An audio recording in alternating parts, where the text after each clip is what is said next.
Makanya Nabi mengatakan tidak ada yang gagal kecuali dia akan gagal di dunia dan di akhirat. Susah. Anda diiming-imingi dengan surga nggak mempan, ridho Allah nggak mempan, wajah Allah nggak mempan, lebih baik ibadah lebih baik daripada 1000 bulan nggak mempan juga. Ya udah, ya ke laut aja kan begitu aja. Susah udah. Assalamualaikum warahmatullahi wabarakatuh. Alhamdulillah hamdan katsiran tayyiban mubarakan fi kama yuhibbu rabbuna warda, wassalatu wassalamu ala nabiyyina Muhammad wa ala alihi wa sahbihi wa man sara ala nahjihi bi ihsanin ila yaumidin wa ba'd. Ibu sekalian, jamaah Rumil yang dirahmati oleh Allah Subhanahu wa taala, tidak ada kata yang pantas untuk kita ucapkan lalu kita rangkai dan kita persembahkan kepada Allah pada hari ini, hari yang sangat istimewa, hari yang sangat spesial, hari perdana dari sebuah dimensi waktu yang sangat baik, bahkan terbaik di muka bumi ini. 10 hari terakhir di bulan suci Ramadan, tidak ada kata yang pantas untuk kita ucapkan kecuali kata yang kita berikan dalam rangka bersyukur kepada Allah. Karena untuk sampai di 10 hari terakhir itu nggak mudah loh Bu, nggak mudah. Banyak orang gagal sampai di hari ini. Banyak orang nggak berhasil. Salah satu berita yang menjadi isu berita nasional kan jatuhnya Hercules. Bayangkan Bu, Ibu lagi enak-enak tidur siang, tiba-tiba pesawat jatuh di rumah Ibu. Itu ada firasat nggak sih sebelumnya? Ya Allah ya. Dan kalau Allah mau buat di Cinere gampang Bu, tinggal bilang kun fayakun, masya Allah. Apalagi kan Pondok Cabe masih berfungsi kan tuh ya. Iya, buat militer. Masih aktif, militer pula. Itu kan bandara itu bandara militer juga, bukan bandara umum. Subhanallah. Jadi ibu sekalian, nggak ada yang merasa aman deh. Jadi ketika kita bisa sampai di hari ini sebuah anugerah dari Allah Subhanahu wa ta'ala. Salawat dan salam semoga senantiasa tercurahkan kepada Rasulullah Sallallahu Alaihi Wasallam beserta para keluarga beliau, para sahabat beliau, dan orang-orang yang istiqomah berjalan di bawah naungan sunnah beliau sampai hari kiamat kelak. Bu, kalau kita udah sampai hari ini, kayaknya nggak afdol kalau kita nggak bicarakan 10 hari terakhir. Iya nggak Bu? Gimana, Ibu setuju nggak Bu? Yang nggak setuju angkat tangan. Saya mau lihat orang-orangnya nih, siapa aja. Pulang aja lah daripada urusan sama Pak Ustadz. Iya ya. 10 hari terakhir. Ketika Ibu dengar kata 10 hari terakhir Ramadan, yang terbesit di benak Ibu apa sih Bu? THR, selain THR. Pembantu pulang. Itu kan sedih. Saya mah sedih banget Pak Ustadz. Kenapa Bu? Ya pembantu saya 3-3-nya pulang Pak Ustadz gitu ya. Jadi bukan sedih kesempatannya tinggal dikit lagi, tapi nggak ada teman ngeberesin rumah, ngeberesin ruang tamu dan seterusnya. Bu, 10 hari terakhir adalah prime time-nya Ramadan. 10 hari terakhir adalah puncak-puncaknya Ramadan. 10 hari terakhir adalah grand finalnya Ramadan. Ibu-ibu yang dirahmati oleh Allah Subhanahu wa ta'ala, jika ibu menjadi seorang atlet sepak bola, contoh ya, saya tahu feminim semua, tapi contoh. Lalu ibu-ibu yang dirahmati oleh Allah Subhanahu wa ta'ala, kita ikut Piala Dunia, di babak penyisian kita menang 5-0, lalu 7-0, lalu 4-0, lalu masuk ke babak per-8 final, menang lagi 7-0, lalu perempat final menang lagi 6-0, semifinal 7-0 lagi, dan di partai final kalah 1-0. Kira-kira ada nilainya nggak menang 7-0, 6-0, 5-0? Gak ada. kalah di partai final itu kekalahan paling menyakitkan, Bu. Nggak ada kekalahan yang lebih menyakitkan dibanding kalah di final. Pernah lihat atlet nangis ketika kalah di babak penyisihan? Nggak ada. Tapi kalau babak final itu nangis semua, Bu. Padahal tuh orang-orang berotot semua tuh, Bu. Perutnya six pack semua, nangis, Bu. Kenapa? Karena menyakitkan. Allah yang mengatakan dalam beberapa ayat di dalam Al-Quran bahwa ibadah itu perlombaan. Fastabiqul khairat. Al-Baqarah 148. Maka berlomba-lombalah dalam kebajikan. Dan ini partai finalnya. Ibu jadi pembalap wanita pertama di F1 misalnya. Dari lap pertama ibu memimpin perlombaan. Lap kedua, lap ketiga, lap keempat. Pas lap terakhir, di tikungan terakhir, ibu tergelincir, tidak bisa mengontrol mobil tersebut dan akhirnya menepi. Kira-kira ada manfaatnya ibu mimpin lomba dari lap pertama? Nggak ada. Ibu dapat nilai berapa di klasmen? Kosong. Begitu juga dengan seseorang yang semangat beribadah di hari pertama Ramadan, hari kedua Ramadan, hari ketiga Ramadan, hari keempat Ramadan, 11 Ramadan, 12 Ramadan, lalu dia gagal di 10 hari terakhir Ramadan. Selesai. Nggak ada manfaat. Selesai. Selesai. Nanti kita jelaskan hadisnya. Nggak ada manfaatnya. Oleh karena itu, jika kita merasa kurang maksimal di 20 hari yang lalu, sekaranglah pelampiasannya.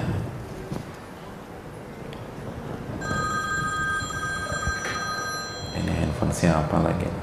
Handphone saya.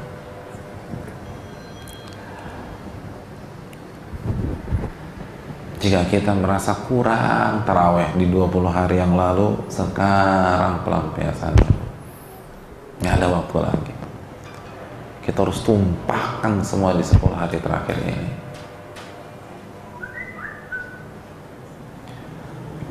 Ibu-ibu yang dirahmati oleh Allah, 10 hari Allah kasih kita waktu setahun berapa hari sih, Bu? 365. Lalu Allah hanya minta 10 hari. Allah hanya minta berapa? 10 hari. Itu berapa persen tuh, Bu? Yang matematikanya dapat 9 siapa di sini? Bukan. Iya, saya juga jelek. Ya Allah. Ada orang kasih mobil kepada ibu. Sebulan kemudian mobilnya masuk bengkel. Terus orang itu minjem mobil kita tersebut. Kira-kira kita kasih pinjam nggak? Nah, kita akan kasih pinjam. Kenapa dia ngasih? Masa 10 hari aja pelit? Itu kurang ajar banget kita kalau kita nggak kasih. Ini Allah kasih kita 365 hari. Allah hanya minta all out dong 10 hari. 10 hari. Allah nggak minta 1 bulan. Allah nggak minta 2 bulan. Apalagi 3 bulan, 10 hari all out Anda. Kalau kita nggak all out 10 hari loh.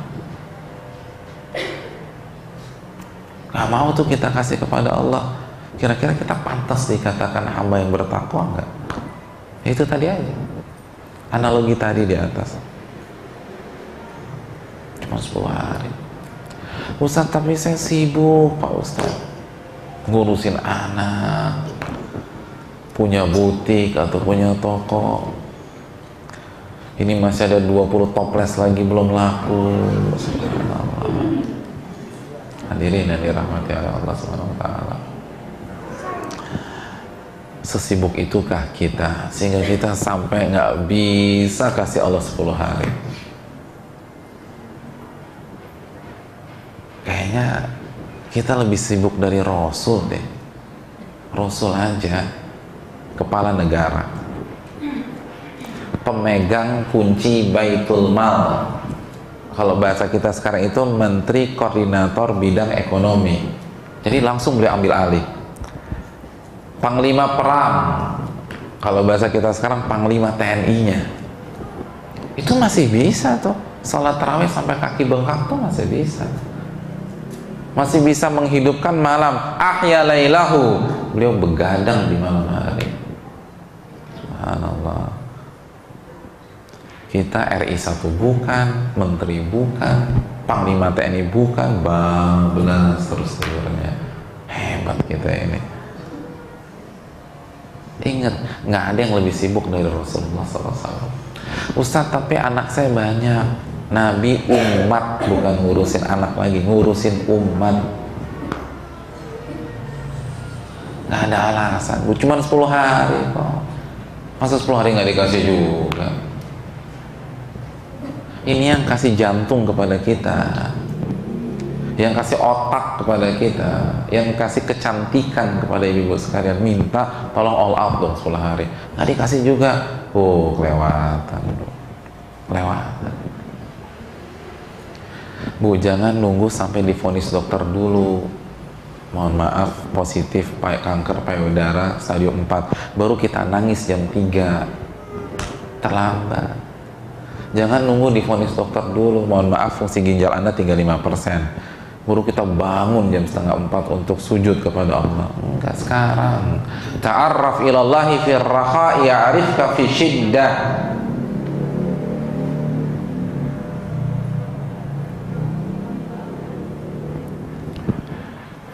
Perkenalkan diri Anda kepada Allah ketika Anda lapang, ketika Anda punya pilihan. Maka Allah akan ingat Anda ketika Anda nggak punya pilihan dan Anda dalam kondisi susah. Justru inti dari ketaatan itu ketika kita bisa milih nih Bu, mau ke mall atau ke masjid, itu inti ketaatan. Mau shopping atau mau baca Quran, itu inti ketaatan. Kalau nggak ada pilihan, wah itu udah terpaksa. Sama kayak Fir'aun ketika udah kelelep, baru mengatakan aku beriman kepada Robnya Musa. Apa kata Allah? Al-an. Baru sekarang Fir'aun. Dulu kemana aja? Gitu kata Allah. Baru sekarang nih. Dulu waktu lagi santai kemana aja Anda? Allah nanya al-an. Baru sekarang? Enggak. Takwa atau enggaknya kita ketika kita punya pilihan. Ketika kita bisa jalan-jalan, bisa belanja sana belanja sini. Bayangkan ini semua diskon loh Bu. Tol Jor aja diskon Bu. Iya nggak? Iya benar. 5.500 sekarang. Oh hebat ya. Hebat nih subhanallah. Tapi kita tahan diri. Kita lebih pilih baca Quran, sujud kepada Allah, zikir kepada Allah, muhasabah, istighfar dari dosa. Itu ketakwaan.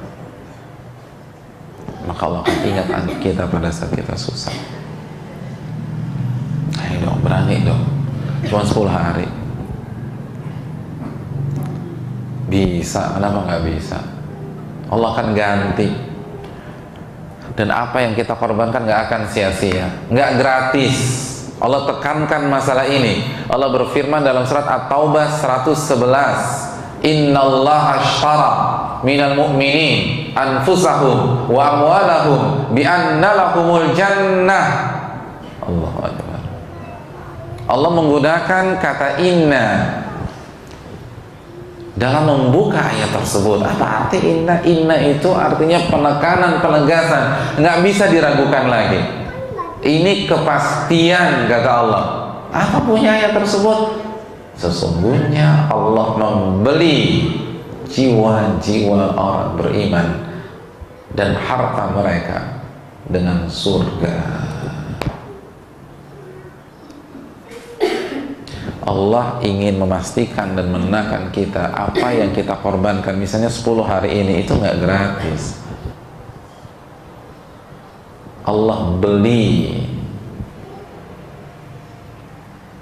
Misalnya ada ibu-ibu pengen ke mall, seakan-akan Allah berbicara kepada dia, Bu, ibu mau ke mall berapa jam? 3 jam. Ya udah deh, saya beli deh waktu 3 jam ibu baca Quran. Itu maksudnya. Ibu jangan ke mall, saya beli. Per detiknya berapa? Asal baca Quran di rumah. Itu mana ayat tersebut? Ustadz, saya ingin fokus, tapi itu tadi seperti yang saya katakan tadi, masih ada 20 toples di rumah Pak Ustadz. Ya udah tutup, udah nggak buka penjualan lagi, itu 20 toples Allah yang beli gitu loh. Allah katakan Allah yang beli. Berapa sih itu semua tuh? Allah yang beli.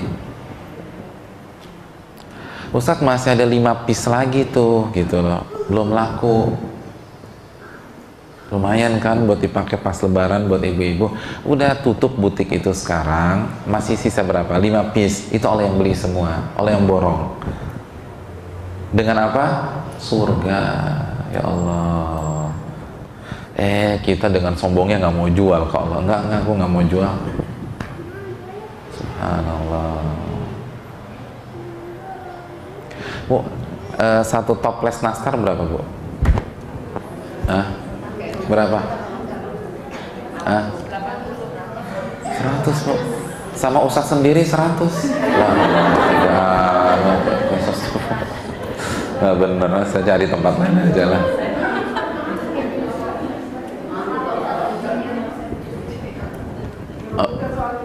Oke, 100.000. Ya Allah. Ini kata Allah, Allah yang beli deh. Kita bilang enggak mau. Mohon maaf, kita nggak jual ke engkau ya Allah. Saya mau jual ke Bu Fulana aja lumayan 100.000. Ya Allah, hina banget. Allah mau beli pakai surga nggak mau tuh. Tapi lihat duit 100.000 ngiler ya Allah. Terus kita ngaku pencinta akhirat, nggak bisa, nggak bisa. Kita balik ke analogi di atas ya. Ini ada orang lagi-lagi kasih kita mobil. Terus 1 bulan lagi ketika mobilnya masuk bengkel, dia bilang, boleh nggak pakai mobil ibu 10 hari? Saya sewa deh. Perharinya berapa? Kira-kira kita berikan nggak sama orang tersebut? Kita berikan. Terus uangnya kita terima? Kelewatan banget kalau masih terima uangnya. Orang tuh mobil dari dia. Kita terima uangnya aja, kita tuh dikritik sama orang. Anak tuh nggak tahu diri, tahu nggak? Itu pasti omongan orang tuh gitu. Kan yang kasih mobil dia. Harusnya kan udah deh pakai aja Pak, pakai aja Bu. Kan itu juga dari ibu. Jadi hadirin sekalian, kalau Allah minta 10 hari kita liburkan cuma-cuma, itu fair loh. Itu hak Allah, Allah yang kasih semuanya ke kita. Kalau Allah pecahkan pembuluh darah kita hari ini, terus kita mau ngapain nih 10 hari ini? Kita nggak ada harganya sama manusia. Tapi Allah kasih semuanya. Allah cuma minta 10 hari ini fokus dong gitu loh. Terus bukan hanya sekedar anjuran, aku beli deh, berapa sih? Aku beli. Kita nggak mau jual. Bu, pernah nggak sih kita masuk outlet barang branded, terus kita di underestimatein sama pelayannya? Pernah nggak? Nggak pernah ya? Berarti ini pengalaman saya pribadi doang ya? Ya Allah, itu nyebelin banget loh. Oh, nggak pernah masuk. Paling nitip ya teman yang mau ke Paris sama itu, atau online sekarang. Saya pernah bareng teman nih, dia masuk ke sebuah tempat barang bermerek, itu dicuekin sama sama pelayannya. Padahal kita bawa duit,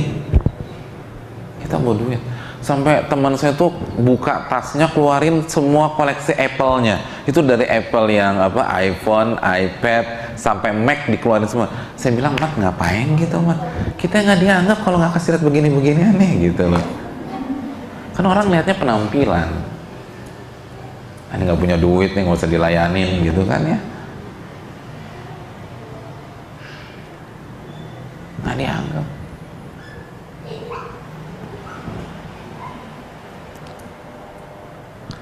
Hadirin yang dirahmati Allah, perasaan kita gimana Nur? Kita bawa duit nih, barangnya ada tuh, kita lihat, kita punya duitnya, terus kita mau beli, bukan mau minta, mau beli. Kata dia, mohon maaf, saya nggak jual kepada Anda. Perasaan kita gimana tuh? Mohon maaf, saya mau jual sama Bu Fulana aja nih. Ibu pulang deh, digituin. Perasaan kita gimana tuh? Nah itu sikap kita. Kalau gituin Allah tuh demikian. Allah mau beli waktu kita, mohon maaf saya nggak jual ya Allah, saya mau kasih Bu Fulana aja nih. lumayan 300.000. Ya Allah, tega banget ya. Rob kita gituin. Allah mau beli, kita nggak mau. Mohon maaf, nggak dijual. Tapi sama orang lain dikasih tuh, sama orang lain. Sama restoran dikasih. Makanya 10 hari terakhir masih juga ngumpul-ngumpul sampai jam 10 malam, 11 malam. Ini 10 hari terakhir Allah mau beli Anda nggak kasih. Terus manusia kasih harga murah Anda obral. Na'udzubillah, na'udzubillah. Nggak pantas lah hadirin. Nggak pantas. Ya itu tadi coba. Ibu kasih tas mahal sama teman, ibu mau pinjam dia nggak kasih. Terus ibu lihat teman ibu pakai tas dia, minjem dikasih, kira-kira perasaannya gimana? Nah itu kita cara nyikapin Allah selama ini tuh gitu. Ya wajar loh Allah murka, wajar Allah marah. Makanya Nabi SAW mengatakan tentang Lailatul Qadar, malam yang begitu prestis di 10 hari ini. Kata Nabi SAW, Lailatul Qadri khairun, Allah berfirman Lailatul Qadri khairun min alfi syahr. Malam Lailatul Qadar itu lebih baik daripada 1000 bulan, 83 tahun dan 4 bulan. Kita tahu dia keutamanya penuh rahmat, penuh ampunan, penuh keberkahan. Tapi tahukah ibu sekalian bahwa malam ini punya sisi lain? Dan sisi itu disampaikan Nabi kita SAW dalam hadis riwayat Imam Nasai. Kata baginda Rasul SAW, man hurima khairaha faqad hurim. Barang siapa yang gagal mendapatkan malam Lailatul Qadar, dia akan gagal di dunia maupun di akhirat. Wala yahram khairaha illa mahrum. Dan tidak ada yang gagal mendapatkan malam tersebut kecuali para pecundang, kata Nabi SAW. Udah kelewatan. Allah cuma minta kita nyari 10 hari loh. Allah nggak minta suruh kita nyari 1 bulan, 2 bulan, 10 hari. Masa nggak bisa juga sih? Gagal. Barang siapa yang gagal mendapatkan malam ini, dia akan gagal di dunia maupun di akhirat. Dan tidak ada yang gagal kecuali para pecundang, kata Nabi SAW. Ini Nabi yang bersabda, wa ma yantiqu 'anil hawa in huwa illa wahyun yuha. An-Najm ayat 3 dan 4. Nabi tidak berbicara dengan hawa nafsunya, namun wahyu yang Allah wahyukan kepada beliau.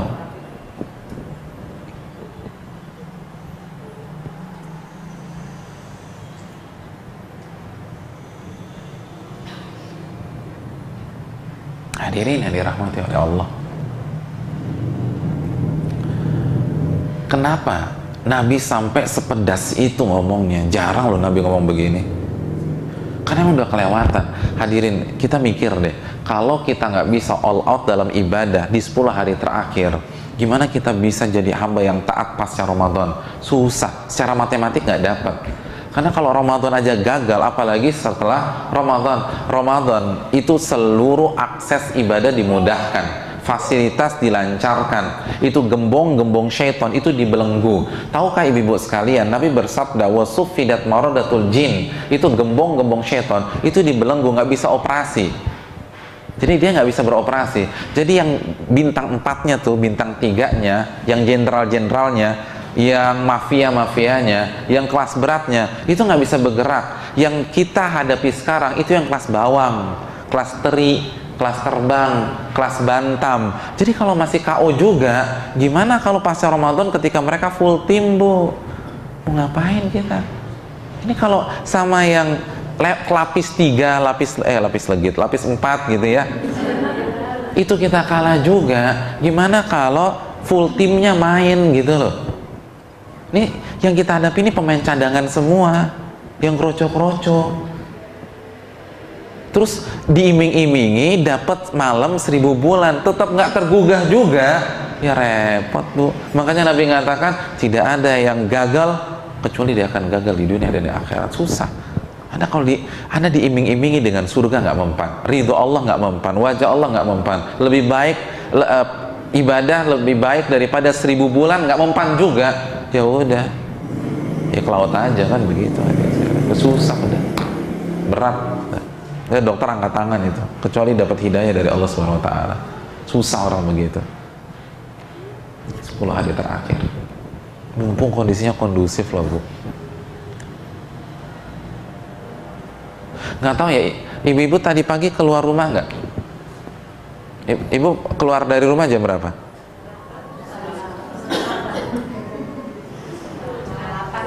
Setengah 8. Saya jam segituan tadi ada di JOR. Itu JOR di TBC Matupang. TBC Matupang relatif lebih lancar daripada biasanya. Malam 21, Bu. Ini memang atmosfernya ibadah. Di mana-mana tuh rame. Di masjid-masjid, coba ibu survei masjid, itu rame. Jadi kalau atmosfer seperti ini nggak dapet juga, ya gimana di Syawal? Bagaimana Dzulqa'dah? Bagaimana Dzulhijjah? Ayo dong, 10 hari terakhir nih.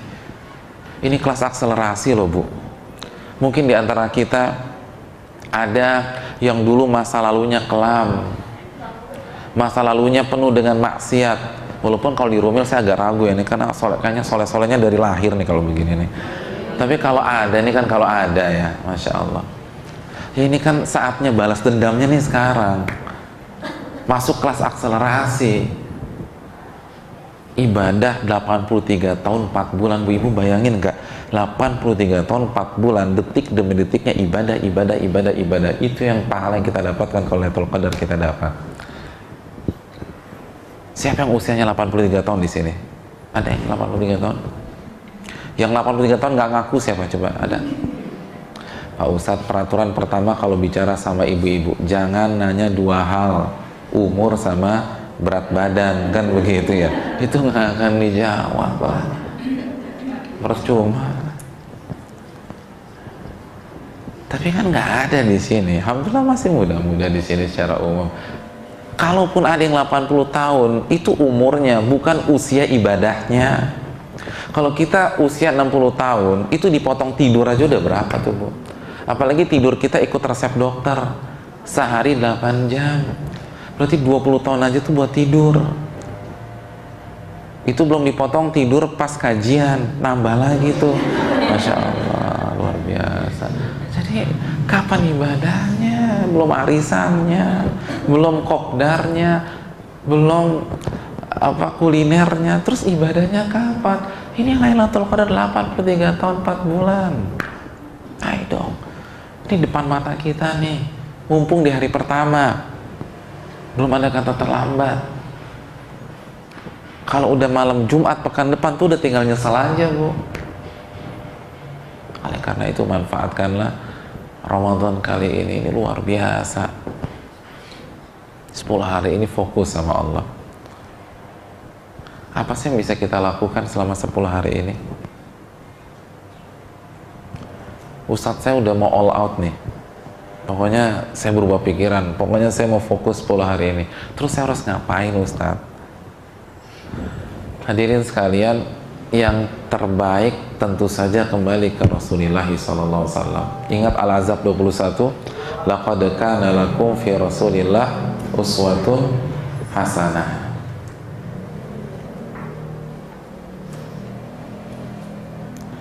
Telah ada dalam diri Rasul suri tauladan yang baik untuk kalian.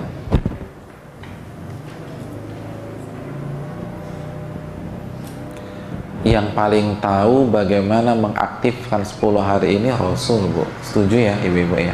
Nah sekarang gimana sih manusia terbaik ini all out dalam beribadah? Ada 3 tugas, dan ini jadi PR besar kita di 10 hari ini. Yang pertama, kata baginda yang beliau lakukan, syadda mi'zarah. Jadi Nabi kalau masuk 10 hari terakhir, yang pertama syadda mi'zarahu, beliau mengencangkan tali ikat pinggang beliau. Apa, Bu? Mengencangkan tali ikat pinggang beliau. Gimana nih, Bu? Jadi ulama mengatakan mengencangkan tali ikat pinggang sunnah di 10 hari terakhir ini. Ini sudah hari pertama. Ibu-ibu udah pada punya gesper belum? Belum punya nih. Nggak usah khawatir, karena ini bukan makna tekstualnya. Jadi jangan ditelan mentah-mentah. Mengencangkan tali ikat pinggang itu ada 2 makna. Makna yang pertama, ini Ibu bisa cek di Mukhtasar Minhajul Qasidin, karya Ibnu Qudamah atau Ibnu Rajab dalam Lataiful Ma'arif dan para ulama yang lain. Makna yang pertama,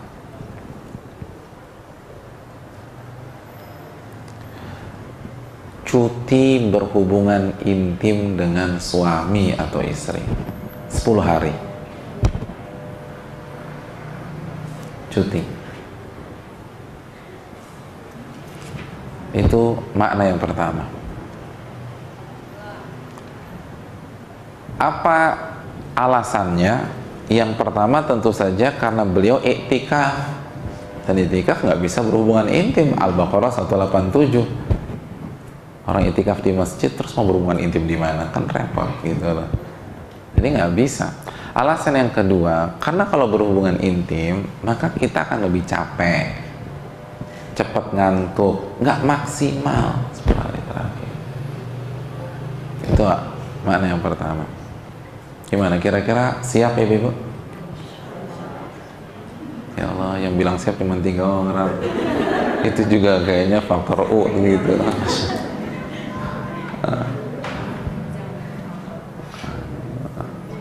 Kenapa Bu siap? Suami saya 10 tahun yang lalu udah meninggal Pak Ustadz. Ya pantesan aja siap kan begitu ya. Ustadz saya siap, tapi suami saya nggak siap. Diplomasi ini kan begitu ya. Tapi benar, oke. Kalau benar begitu, kasih jangan kasih setengah, aku kasih setengah. Ini beli apa tuh? Kasih setengah lagi, ya Allah. Kayak beli bawang setengah kilo. Kasih penjelasan, sosialisasikan dulu hadisnya. Ustadz saya udah jelaskan hadisnya, tapi beliau tetap kekeh gitu loh. Ya maklum mungkin karena beliau belum banyak belajar Pak Ustadz. Gimana nih? Gimana? Misalnya udah gitu pas mintanya malam 27 lagi. Ya Allah, nggak pengertian malam 27. Gimana tuh? Ini malam 27 ini kan prime time-nya nih. Seru-serunya itu ibadah tuh malam 27. Gimana? Sikap Ibu gimana sih? Saya boleh tahu nggak? Nah, Ustadz kalau saya mah orangnya prinsip ya. Wah dirapel, Masya Allah. Nggak mau, suami nggak mau terima. Gimana nih? Ustadz kalau saya mah komit lah. Saya mau bilang ke suami saya lebih milih Allah daripada kamu mas. Wah luar biasa. Gimana nggak? Besok dicerai aja gitu ya. Bu, kalau suami tetap kekeh, layani. Karena melayani suami hukumnya apa? Wajib. Nggak berhubungan intim hukumnya sunnah. Kalau ternyata suami belum bisa, belum sanggup, ya sudah. Yang harus Ibu lakukan layani suami. Jangan ditinggal tuh suami gitu loh. Atau pas malam 27 dia langsung masuk masjid gitu loh. Biar suami pulang udah nggak ada Pak Ustadz. Oh, saya kan bebas, saya nggak boleh begitulah. Ya. Itu makna yang kedua, mengencangkan ikat pinggang, artinya all out dalam beramal dan beribadah. Jadi mengencangkan ikat pinggang itu bahasa kiasan orang Arab. Kalau bahasa Indonesianya itu kita punya menyingsingkan lengan baju gitu ya. Kan kalau orang Indonesia bilang ayo kita sing-singkan lengan baju kita, berarti semangat nih gitu loh. Nah, kalau orang Indonesia punya menyingsingkan lengan baju, orang Arab dalam bahasa mereka punya mengencangkan ikat pinggang. Maknanya sama. Jelas ya Ibu ya? Nah, oke, saya mau all out Pak Ustadz. Terus amalan apa yang harus saya kerjakan? Ibu-ibu sekalian, amalan secara umum sama, tapi penekanannya mungkin. Ada beberapa sisi yang kita harus tahu, apalagi 10 hari terakhir. Yang pertama, yang Ibu harus jaga benar, sholat wajib.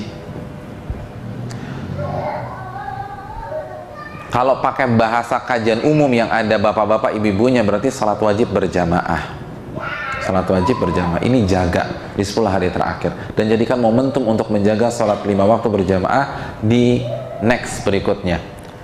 Khususnya isya dan subuh, ini penting. Isya subuh tuh nggak boleh lewat di 10 hari terakhir.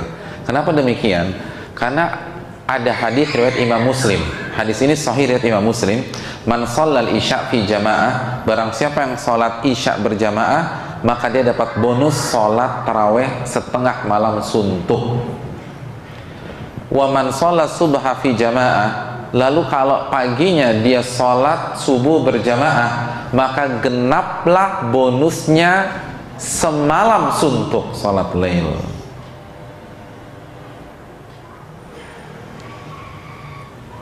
Saya ingin tanya, orang yang sholat malam atau taraweh semalam suntuk, kira-kira dapat Lailatul Qadar nggak?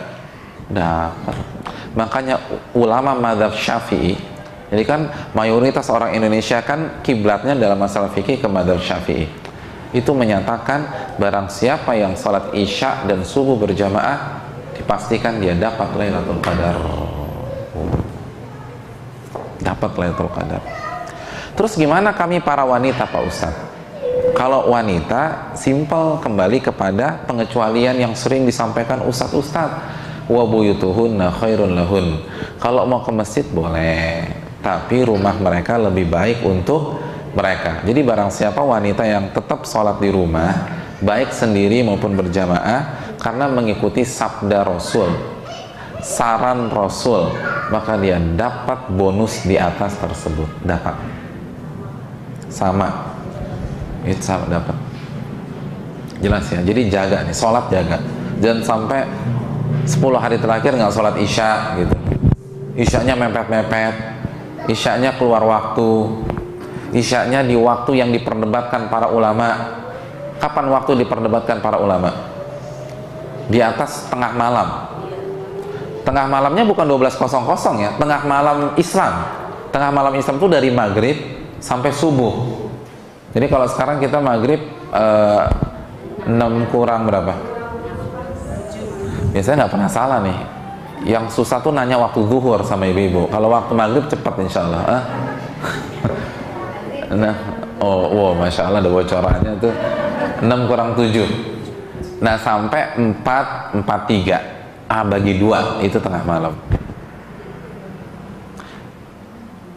Ya kalau sekarang kurang lebih jam berapa tuh Bu? Jam 11 lewat ya?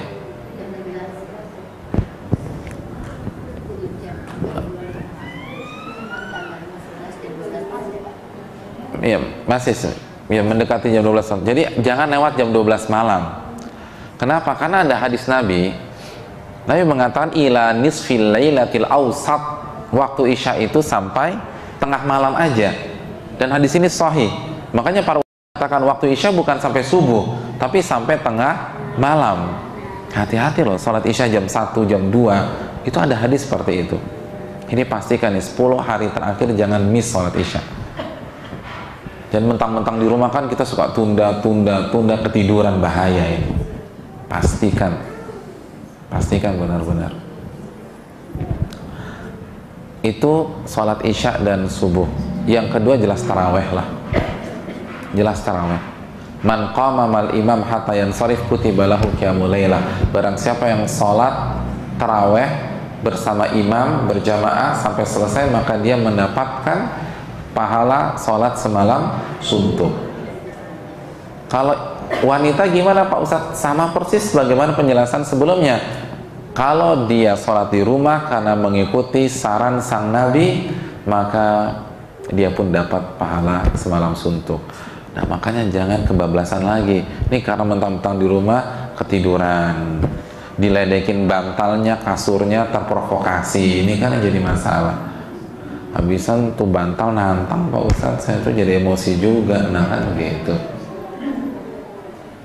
Ya, pastikan semalam suntuk loh. Yang ketiga, dan mohon maaf, masih sholat taraweh. Ibu-ibu selama ini kalau sholat taraweh di mana? Rumil ada juga. Oh ya, masya Allah.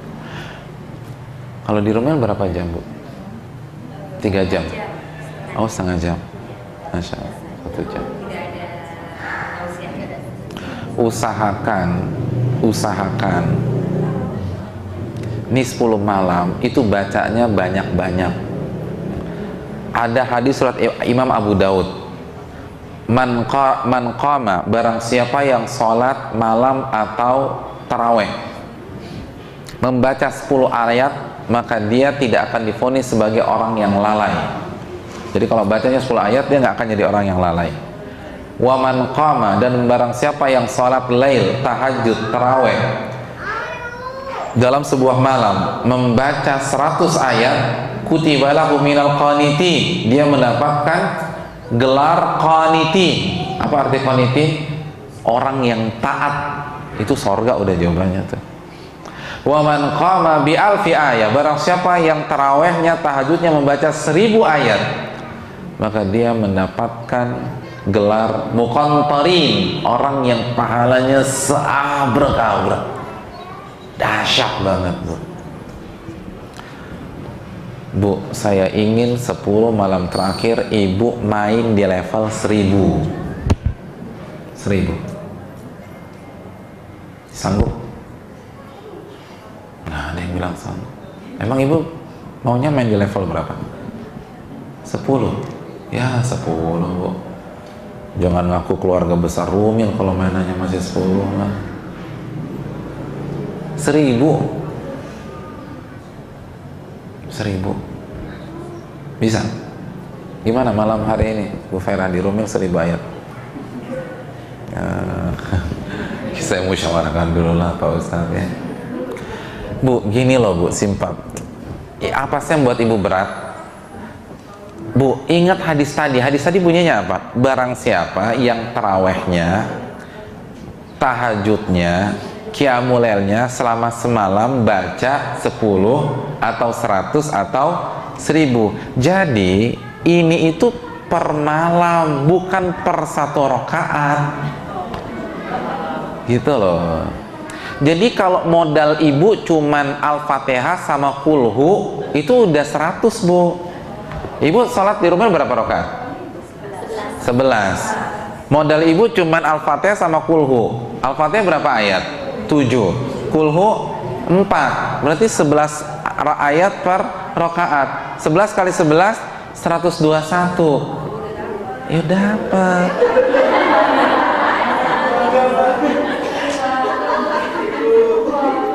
Jadi kalau ibu targetnya 10 ayat, terus baca apa tuh pas taraweh? Itu mingkem.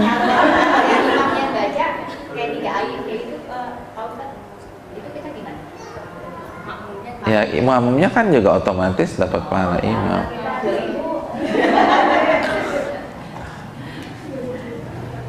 Ustadz, saya mah sanggup, tapi imamnya kan bacanya nggak terlalu panjang misalnya nih.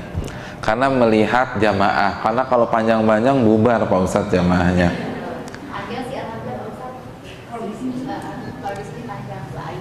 Masya Allah. Nah, tapi kalau masih kurang, jadi kalau 1000 itu berarti kan 1 rakaat ibu di bawah 100. Itu misalnya kalau juz 30 itu pegang aja An-Naba, An-Nazi'at, Abasa, dapat udah. Nah, kalau misalnya kita nggak dapat di sholat jamaah, nambah lagi aja di tahajudnya gitu loh. Ini mumpung 10 hari terakhir, nambah di tahajudnya.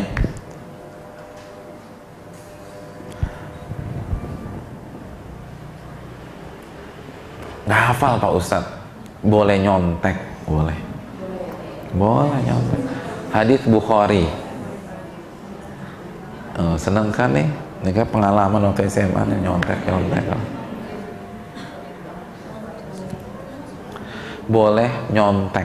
Jadi boleh baca mushaf. Atau kalau ibu punya yang kayak begini udah taruh mushaf besar, ibu baca deh. Boleh. Hadis Bukhari. Panjangin. Ini 10 malam terakhir. Maksudnya melirik gimana begitu gitu. Gitu.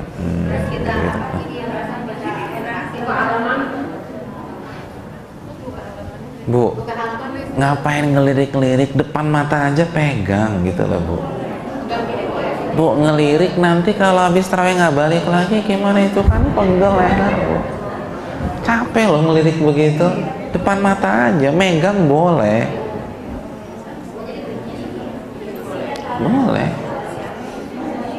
Kalau pakai ini bagus juga, tapi kan susah rukunya gimana gitu. Pegang gini Bu, nggak masalah. Ya nih misalnya ibu sholat nih, ibu sholat nih persis banget nih, ini enak nih, ibu sholat begini, taruh meja di sini, begitu selesai taruh ruku, begitu nanti bangkit lagi ambil buka gitu loh. Oh. Itu Aisyah begitu sama budaknya sholat begitu, enak, udah gampang, nggak ada alasan nggak baca panjang lah. Itu ya ibu-ibu ya, jelas ya ibu-ibu. Jadi jangan juga baca, Iji boleh nyontek ya, ibu nggak perlu mentang-mentang ngejar setoran 1000 ayat, ibu baca kulhu 250 kali, ya nggak perlu juga kali. 250 kali, aduh pening Pak Ustaz lah.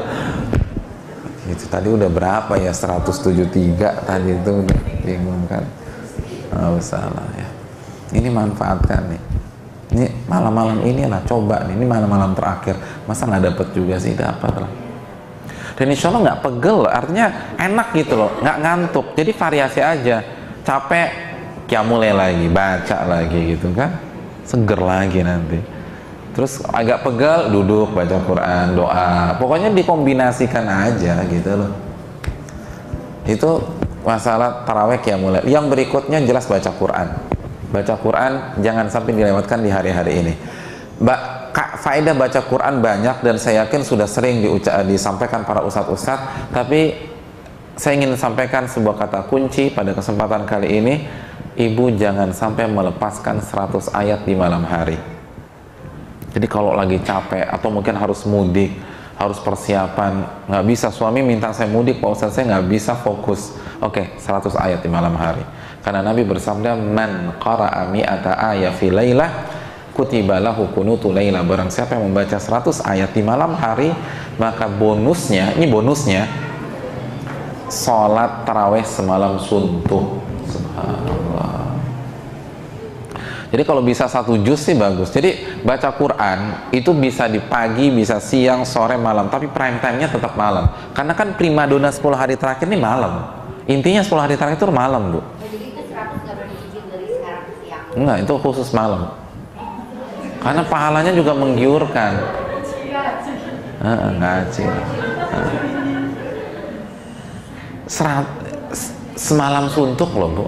Jadi coba ibu bayangin ya, kita megang 3 amalan ini deh. Jadi kita mungkin nggak sanggup, fisik kita terbatas, suami nuntut kita benar-benar optimal ngurusin beliau, kita pegang amalan ini, jaga isya dan subuh, lalu sholat taraweh mau berjamaah atau di rumah. Terus yang ketiga, baca ayat minimal 100 ayat.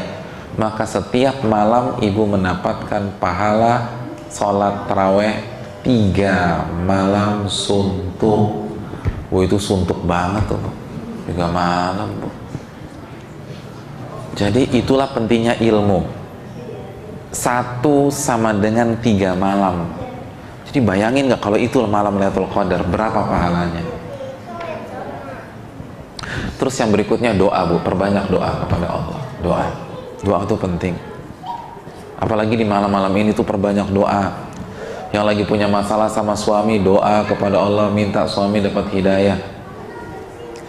Yang hubungannya nggak mesra dengan anak, doa kepada Allah SWT agar anak-anak jadi anak yang soleh. Yang sedang perang dingin sama mertua, doa sama Allah SWT. Biar apa? Biar cepat mati? Jangan, biar dapat hidayah. Gitulah, biar cepat mati. Alhamdulillah Pak Ustadz udah doa, biar cepat dapat serangan lah. Saya udah kesel sama dia, nggak boleh, dapat hidayah. Ya, ibu-ibu sekalian, pokoknya banyak doa lah, Bu.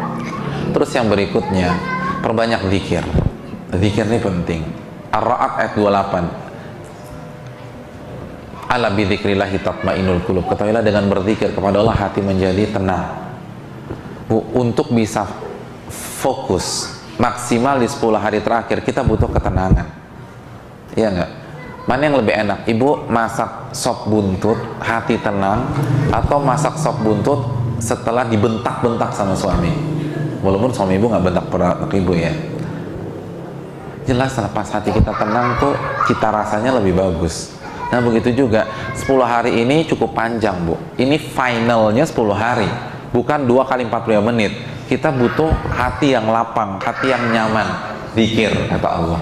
Ketahuilah dengan berzikir kepada Allah hati menjadi tenang. Dan jangan lupa zikir pagi petang, ini penting loh Bu. Pagi petang tuh penting. Ibu rutin baca zikir pagi petang nggak? Kan contoh zikir yang ibu baca ketika pagi petang apa? Kita meminta khaira hadhil lailah wa khaira ma ba'daha. Ya Allah, aku meminta kebaikan malam ini dan kebaikan berikutnya. Jadi sekali lagi kita minta kita baik di malam ini, ya gampang ibadah, gampang baca Quran, gampang qiyamul lail. Lalu di antara zikir pagi petang apa contohnya? A'udzu bikalimatillahi tammati min syarri ma khalaq. Aku berlindung kepada Allah dengan firman-firman-Nya dari keburukan-keburukan ciptaan-ciptaannya. Dari syaitan, teman yang ngajak clubbing misalnya, ngajak makan-makan nggak karuan. Nah itu kita minta perlindungan dari Allah biar nggak terkontaminasi, nggak kebawa arus. Baca doa zikir pagi petang. Terus yang berikutnya ini juga nggak kalah penting ibu-ibu sekalian. Ketika di 10 malam terakhir, khususnya di rumah, pas tadarus, pas tahajud, pakai baju terbaik ibu-ibu sekalian. Pokoknya saya nggak mau ada ibu-ibu 10 hari terakhir andalannya daster, nggak boleh, ini malu-maluin. Harus tampil cantik 10 hari terakhir. Itu parfum ibu-ibu tuh keluarin semua tuh, yang Dior lah atau yang isi Miyake itu strot baca Quran gitu, baca Quran Bu. Itu lifestyle-nya para ulama kalau 10 hari terakhir. Ibu tahu Ayub As-Sikhtiyani dan beberapa para ulama itu khusus beli baju seharga 1000 dirham untuk 10 hari terakhir Ramadan. Kok ibu nggak kaget sih? Oh ibu nggak tahu ya dirham ya Bu? 1000 dirham sekarang 60 juta.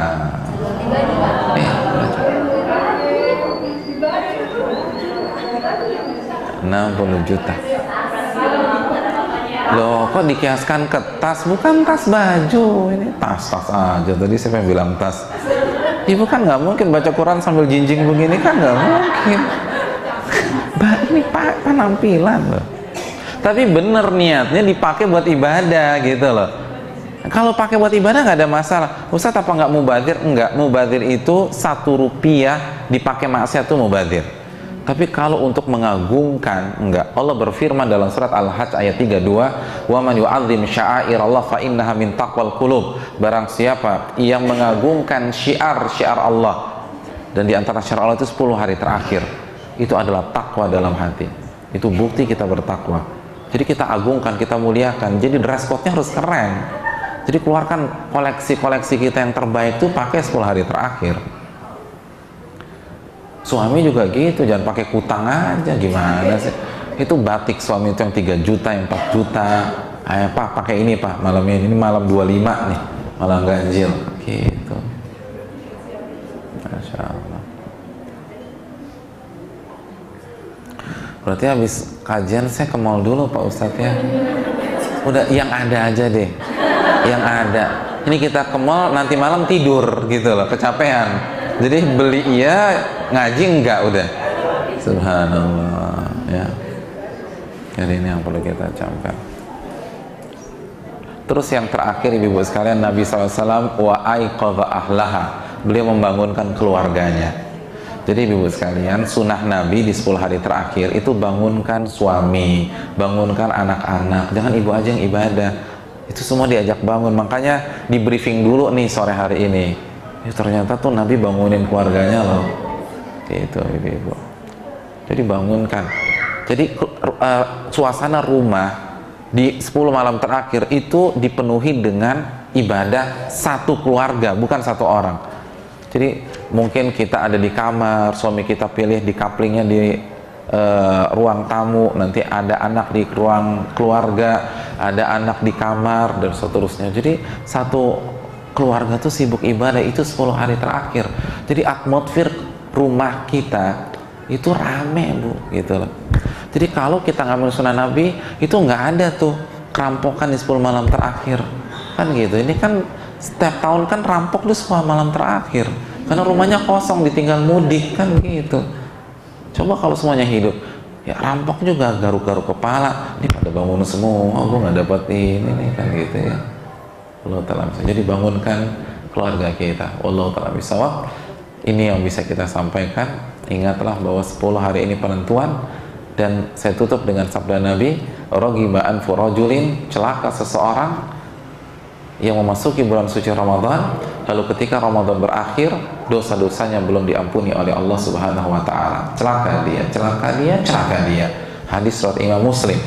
Dan saya ingin ingatkan, waktu kita hanya 10 hari lagi untuk menggugurkan semua dosa kita. Kalau sampai Ramadan berakhir, dosa kita belum diampuni oleh Allah, maka kita terkena hadis ini. Celaka kita, celaka kita, celaka kita. Ini yang bisa disampaikan. Kita buka sesi tanya jawab sebentar. Wassalamualaikum warahmatullahi wabarakatuh wa ala alihi washabihi ajmain. Ada yang mau bertanya? Silakan, Bu. Waalaikumsalam warahmatullahi wabarakatuh. Assalamualaikum.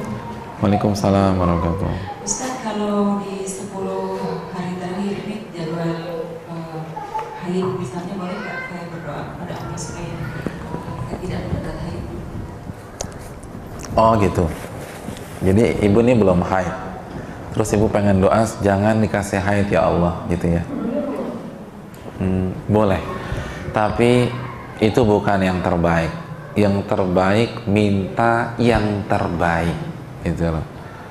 Ya Allah, tunda haid saya kalau itu yang terbaik, dan berikan sehat kalau itu yang terbaik. Atau saya minta yang terbaik ya Allah, karena kita nggak tahu mana yang terbaik untuk kita.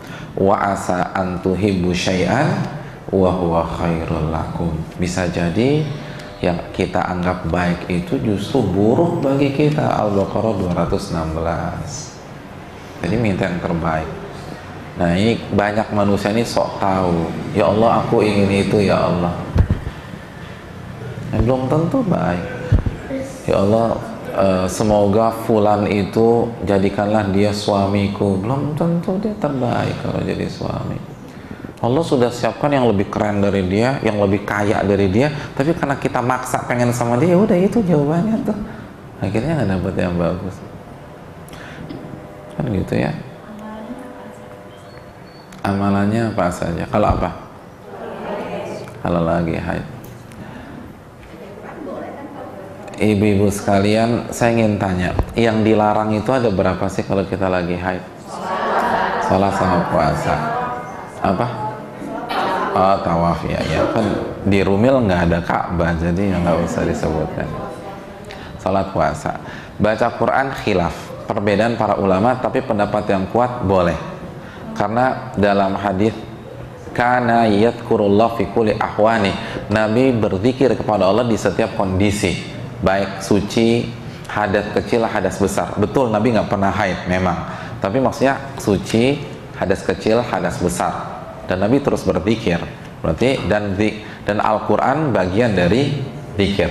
Itu poin yang pertama. Poin yang kedua, tapi saran saya kita safety player aja, main aman, yaitu tidak nyentuh mushaf secara langsung dengan kulit kita, ya, karena itu diperdebatkan para ulama. Artinya kalau kita pakai media, kita pakai sarung tangan atau pakai tisu atau pakai sapu tangan, atau mungkin kalau gadget udah nggak ada masalah ya, kan casing udah nutup tuh gitu loh, jadi nggak ada masalah sama sekali, jadi aman. Kalau ibu pakai gitu, insya Allah nggak ada yang kritik ibu deh, gitu loh. Tapi kalau ibunya belum langsung, ada yang membolehkan, ada yang mengingkari. Capek kan? Kita mau fokus, kita nggak mau dikritik pada saat ini. Udah main aman aja. Nah, jadi kan masalah kita cuman sholat sama puasa. Terus gimana nih? Simple aja. Dan kaidah ini membuat kita nggak galau lagi. Karena memang benar, banyak wanita jadi galowers di Ramadan karena haid gitu loh. Apalagi haidnya di hari kedua 6, hari kedua 4, ya Allah sedih banget nih, malam 25 nanti malam haid lagi saya. Bu, kembali ke Adz-Dzariyat 56. Apa bunyinya Adz-Dzariyat 56? Wa ma khalaqtul jinna wal insa illa liya'budun. Tidaklah aku ciptakan jin dan manusia kecuali untuk apa? Beribadah.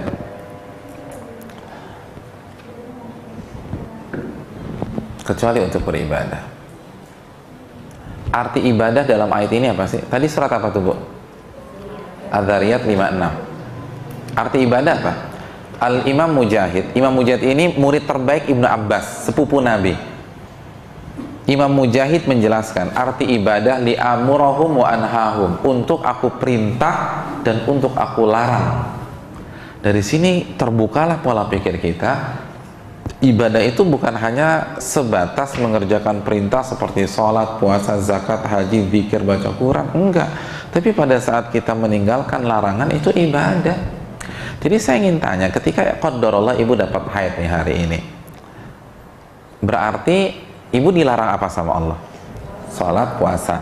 Maka ketika ibu nggak puasa, ibu sedang beribadah kepada Allah Subhanahu wa Ta'ala. Mohon maaf, nama ibu siapa? Nama ibu siapa? Hah?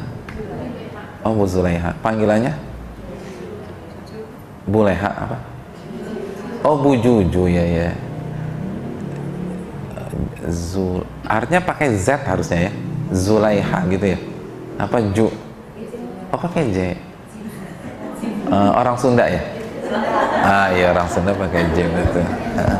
Jaja Miharja gitu ya. Oke, nggak masalah, bagus namanya, bagus. Misalnya nih besok nanti malam Bu Juju haid, la qadarullah haid. Bu Vera nggak haid, berarti besok yang puasa siapa? Bu Vera. Bu Juju nggak puasa, maka Bu Vera dan Bu Juju sama-sama beribadah kepada Allah Subhanahu wa Ta'ala. Gak ada beda dalam segi pahala. Cuman ibadahnya berbeda karena berbeda kondisi. Karena semuanya sama-sama mengerjakan ketaatan, sama-sama mengerjakan ketundukan. Lalu masuk waktu Isya, Bu Vera sholat, Bu Juju nggak sholat. Kedua-duanya beribadah kepada Allah Subhanahu wa Ta'ala. Masuk waktu taraweh, Bu Vera sholat taraweh, Bu Juju nggak sholat taraweh. Ibadah kepada Allah Subhanahu wa Ta'ala. Kalau begitu apa yang perlu digalaukan? Tapi dengan satu syarat, ini jangan lupa syaratnya, niat. Innamal a'malu binniyat. Artinya pada saat malam sebelum puasa kita niatkan. Masjid di mana sih ini? Oh, itu deh, ya Allah. Saya pikir sebelah udah dibangun masjid, kencang banget. Amin. Kita lanjutkan ya, karena ini adzan digital. Tapi niat. Jadi saya tuh pengen banget besok puasa, tapi karena Allah larang saya nggak puasa, itu niatnya. Jadi kita nggak puasa karena dilarang oleh Allah Subhanahu wa Ta'ala, maka dapat pahala. Sama persis orang yang puasa, orang yang sholat harus niat nggak? Ya sama, orang yang nggak puasa, nggak sholat, kalau mau dapat pahala harus niat. Saya nggak sholat duhur karena Allah larang. Saya nggak sholat taraweh karena Allah nggak boleh, kan saya taraweh, saya lagi haid. Namun jika seorang wanita dapat mens misalnya nanti malam, terus dia kegirangan, alhamdulillah besok bisa bangun jam 9, makan siangnya bisa ngebakso Pak Kumis lagi, ya itu udah nggak dapat pahala sama sekali, udah niat nggak puasa. Jadi harus ada niat dalam rangka menjalankan perintah dan menjauhi larangan Allah. Bisa dipahami, Bu Juju? Jadi nggak ada kegalauan, nggak ada kegunahan, semua punya peluang yang sama. Ya, ada pertanyaannya? Bu Vera silakan. Bu Vera dulu. Pak, di kajian Bapak sebelumnya kan Bapak pernah kasih tahu tentang yang kalau kita udah sholat tarawih berjamaah apa segala macam, terus itu tahajud kita, makanya saya minta tolong Bapak terangkan lagi.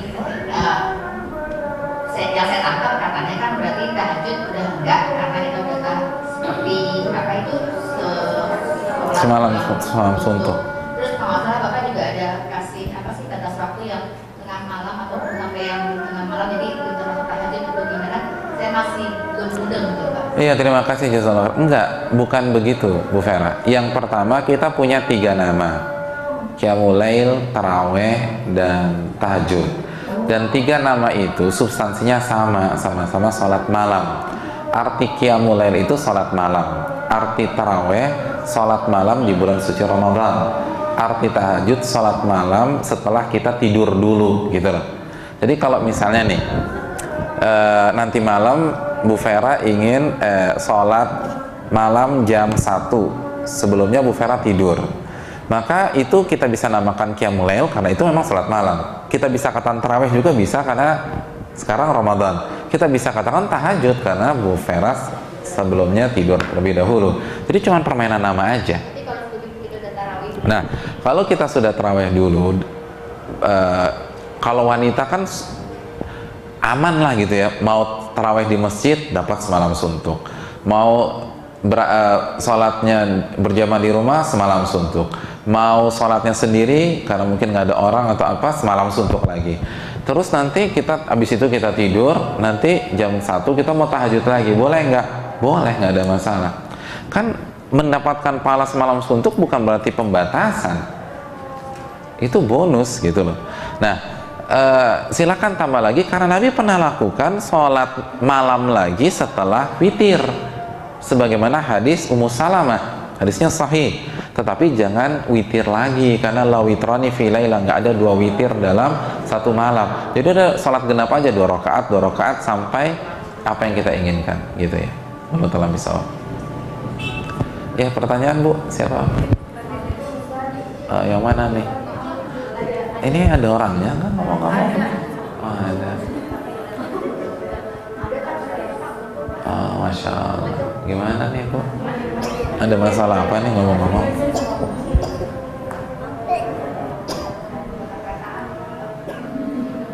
Assalamualaikum Ustaz, mau tanya titipan tapi di luar tema. Oh, titipan Bu, titipan. Terus ini titip apa lagi Bu? Ada 2 pertanyaan. Ya, dipercaya Bu ya. Pikir ada titip yang lain. Ini langsung ke kasus aja ya Oh, Ustaz. oke.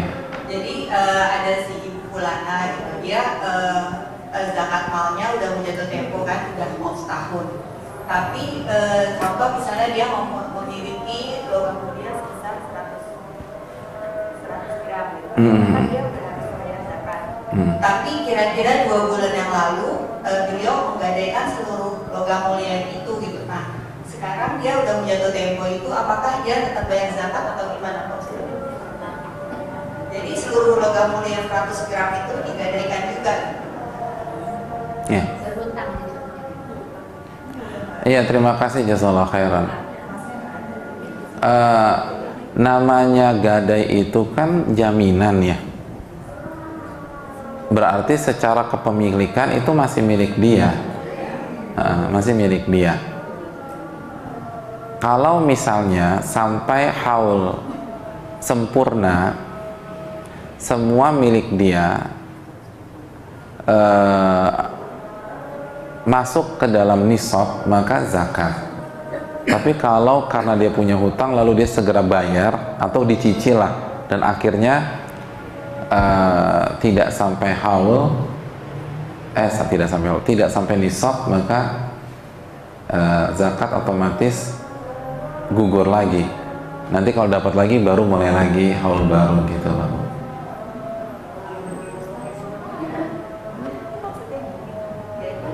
Kalau misalnya gadai itu kan kayak dicicil gitu Ustaz. Terus anggaplah misalnya dengan 100 gram itu dia baru nyicil 20 gram gitu. Jadi yang 80 gram itu masih terhutang. Nah, dia tetap harus bayar. Kok gitu sih? Kan gadai itu kan hutang dengan jaminan, bukan gitu Bu? Iya. Ya Ustaz. Dia tetap bayar, Jadi itu kan nggak berkurang, itu memang punya dia, tinggal berapa hutangnya. Biasanya kan hutangnya di bawah 100 gram tersebut. Biasanya kan jaminan lebih besar gitu, atau minimal sama lah. Nah, saran saya, namanya juga hutang, meninggal tuh uang langsung ditutup aja dengan uangnya. Buat apa dia simpan uang, terus dia ngutang juga gitu loh. Jadi nggak enak hidup kayak begitu. Lebih baik udah dia beli cash aja deh gitu loh. Kan dia juga ada, buktinya ada nisab, ada haul. Berarti kan dia punya tabungan. Udah keluarin tuh tabungan, bayar tuh utang. Daripada konsep seperti itu mungkin ini. Ya, silakan Bu, terakhir. Ya, karena keluarnya nggak harus sebelum itu. Nggak pas haul, pas 1 tahun, betul. Saya mau nanya sama apa? Boleh. Halo. Waalaikumsalam. Malam. Berarti 1000 bulan itu jumlahnya lebih dari umumnya untuk manusia. Kemudian saya bertanya dari pertanyaan ini terus berlanjut. Jadi sejak waktu saya kecil, saya sering lima hari terakhir saya sering di kampung. Kemudian saya dengar cerita-cerita bahwa ada yang mendapat Lailatul Qadar dengan sinar, ada yang ini, ada yang begitu. Tapi setelah pada saat itu mungkin saya karena masih kecil saya tercerna, jadi saya percaya gitu. Kemudian setelah beberapa tahun kemudian orang yang dibilang menerima Lailatul Qadar itu tidak mencerminkan perubahan dalam dirinya itu. Kemudian yang saya tanyakan sebenarnya orang yang menerima Lailatul Qadar itu ada perubahan atau memang begitu aja atau ada sesuatu hidayah atau apa? Cirinya apa? Kemudian nomor 2, yang dari dikatakan bahwa satu hari 100 ayat tadi itu termasuk dalam kalau kita misalnya sambil menyajikan sahur atau menyajikan buka, kemudian kita membaca surat-surat atau surat-surat pendek atau ngafalin, itu termasuk. Iya, terima kasih Jazakallah. Ini pertanyaan terakhir karena sudah azan. Yang kedua dulu. Yang kedua jelas ya. Yang penting totalnya 100 ayat dan di malam hari ya, bukan satu hari ya. Ini bonus yang 100 ayat itu hadisnya malam hari. Artinya kalau kita baca di pagi, siang, sore dapat pahala tapi nggak masuk poin ini gitu loh. Jadi kalau kita nyiapin makan malam habis buka ya masuk ke argo gitu loh. Tapi kalau sore, siang, pagi enggak. Itu hitungannya lain lagi. Itu poin yang kedua. Pertanyaan pertama, kalau pertanyaannya ciri-ciri Lailatul Qadar itu gimana sih? Kenapa? Ibu-ibu. Bacaan sholat juga termasuk apa? Kita sholat. Sebagian ini terjadi khilaf para ulama, tapi sebagian mengatakan nggak, ini baca khusus dan itu lebih aman. Kalau baca khusus dan itu sebentar loh, 100 ayat itu sebentar banget. Makanya saya bilang, ibu baca 3 surat aja, An-Naba, An-Nazi'at, Abasa itu udah 100 ayat. Jadi baca juz 28 tuh 1 surat, 2 surat mungkin udah 100, jelas 100 ayat gitu loh. Jadi simple banget, tinggal di-combine aja. Nah, kita balik ya, ciri-ciri Lailatul Qadar memang ada, tapi untuk saat ini saya tidak memfokuskan masalah itu. Kenapa demikian? Karena saya lebih suka safety player gitu loh, main aman aja. Kalau kita hidupkan setiap malam udah pasti dapat. Tapi yang jadi masalah banyak orang, banyak ibu-ibu atau banyak bapak-bapak itu fokusnya ke ciri-ciri. Oleh karena itu ketika dia merasa bahwa ciri-cirinya itu ada di malam 21, udah nggak ibadah lagi. Nikahnya tahun 21 ini udah selesai. Jadi dengan kita nggak terlalu memperdulikan ciri-ciri, enak. Jadi kita lebih main aman. Kalau main aman pasti dapat. Itu yang pertama. Yang kedua, yang namanya ciri-ciri itu bisa salah. Iya nggak? Misalnya saya belum pernah ketemu Bu Vera, tapi saya diminta jemput Bu Vera dengan suami, gitu loh. Jadi suami dan Bu Vera datang, saya mau jemput deh. Tapi saya belum pernah ketemu Bu Vera, saya belum pernah ketemu suaminya. Terus dikasih ciri-ciri, Bu Vera pakai baju warna merah, suaminya pakai baju warna putih. Itu bisa salah orang loh saya. Ternyata bukan Bu Vera gitu loh. Bu Reva ternyata, namanya siapa Reva? Oh salah. Ibu bisa turun di tol sini, saya harus muter balik lagi mau jemput Bu Vera. Jadi sekali lagi ciri-ciri itu bisa salah, artinya bisa nggak tepat walaupun hampir sama. Jadi lebih baik kita Yang kedua, kalau maksud ciri-ciri orang yang mendapatkan Lailatul Qadar, jelas ada perubahan yang signifikan pasca Ramadan. Makanya, dan juga perlu saya ingatkan, tidak ada ciri-ciri dapat sinar tuh, nggak ada gitu loh. Ciri-ciri dapat sinar.